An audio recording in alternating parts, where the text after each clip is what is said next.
Salut à tous et bienvenue sur Apogee Star University. Je m'appelle Tuyisenge Nadia Beki. Je suis la professeure en français, Kinyarwanda et Kirundi aussi. Je suis heureuse. Bahaye ikaze mwese kuri Apogee Star University. Nitwa Tuyisenge Nadia Beki, ndi umwigisha w'igifaransa nkabasobanurira mu rurimi rw'ikinyarwanda ndetse no mu kirundi. Ndishimye cyane.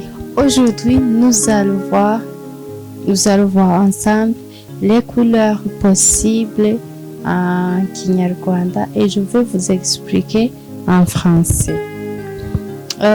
Uyu munsi nifuza ko tworabira hamwe amakurere, amabara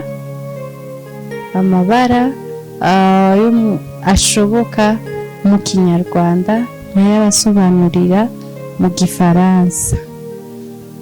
Ok, il y a la couleur noire. Dufite ibara ry'umukara nk'iri mubona ngaha.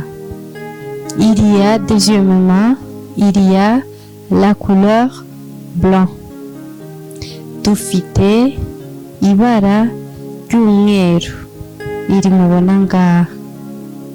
Troisièmement, il y a la couleur jaune. Dufite ibara ry'umuhondo iri mubona ngaha. Quatrièmement, il y a la couleur vert. Dufite ibara ry'icyatsi nk'iri ngiri mubona ngaha. Cinquièmement, il y a la couleur orange. Dufite ibara rya orange cyangwa se rya orange nihinduka iguma ari orange murabibona ngaha. Sixièmement, il y a la couleur chocolat. Dufite ibara rya chocolat nihinduka. Hari amabara adahinduka mu gifaransa ndetse no mu rurimi rw'ikirundi cyangwa se rw'ikinyarwanda. Chocolat ni mubona ngaha. Septièmement, il y a la couleur blanc cassé. Dufite ibara ry'umweru ritari umweru cyane nk'iri mubona ngaha. Il y a huitièmement, il y a la couleur bleue. Dufite ibara ry'ubururu. Ni ubururu mu kirundi ntabwo nzi mu kinyarwanda, niri mubona ngaha. Il y a la couleur bleu marine. Dufite ibara ry'ubururu ririmo umukara niri mubona ngaha. Il y a la couleur bleu ciel.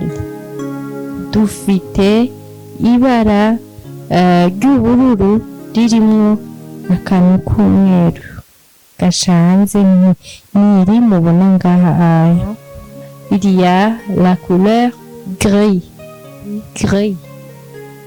mu kinyotanyota mu kinyarwanda, ariko mu kirundi ntabwo nzi nyine narivuga, ariko no mu kirundi ni ibara ry'ikinyotanyota niri mureba ngaha.